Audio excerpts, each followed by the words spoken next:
भोसरीमध्ये काही प्रकार घडलेला आहे. एक तो व्हिडिओ व्हायरल केला जात आहे आणि काही खोटे गुन्हे दाखल करण्याचा प्रयत्न केला जात आहे. याबद्दल आपण काय म्हणता? भोसरी विधानसभेमध्ये चोराच्या उलट्या बोंबा चाललेल्या आहेत.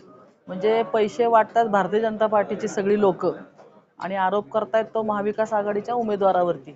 गेल्या 8 दिवसापासून भोसरी विधानसभेमध्ये भारतीय जनता पार्टीचा प्रचार नाही सुरू, त्यांचं फक्त आणि फक्त पैसे वाटप सुरू आहे. आणि मग आता त्यांना वाटते की महाविकास आघाडीच्या लोकांना कसं थांबवायचं, तर तो फेक नेरेटिव्ह करण्यासाठी काल त्यांनी रात्री जो प्रकार केलेला आहे त्याच्या विरोधात आम्हीच पोलीस स्टेशनमध्ये गुन्हा दाखल करण्याची मागणी केलेली आहे. याबद्दल पोलिसांकडून आपल्याला कशा प्रतिसाद मिळाला आहे? काही पोलिसांनी सुद्धा त्यामध्ये आपण भावी आमदार अजित पवार यांनी नाव दिलेली आहे, याबद्दल पोलीस स्टेशनमध्ये 15/11ला एक अर्ज दिलाय महाविकास आघाडीने की काही पोलिसांची नावं पण टाकलेली आहेत. त्याच्यात त्यांनी सांगितलंय की हे पोलीस या प्रचार यंत्रणेमध्ये सहभागी झालेले आहेत, सत्ताधारी पक्षांच्या वतीनं सहभागी होत आहेत, अशा प्रकारची तक्रार दिलेली आहे. तर त्याचं फक्त 2 ओळीचं उत्तर त्यांनी दिलेलं आहे की याची आम्ही चौकशी करू, परंतु काहीही कारवाई आजपर्यंत झालेली नाही.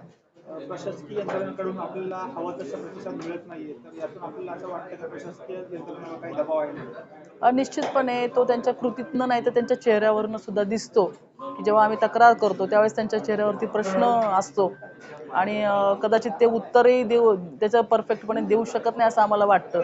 आज आमचं त्यांना म्हणणं आहे की सत्ता येत असते, सत्ता जात असते, परंतु योग्य आणि न्यायाची भूमिका त्यांनी घेतली पाहिजे, ना की म्हणजे सत्ताधाऱ्यांच्या बाजूने त्यांनी उभं राहायला पाहिजे.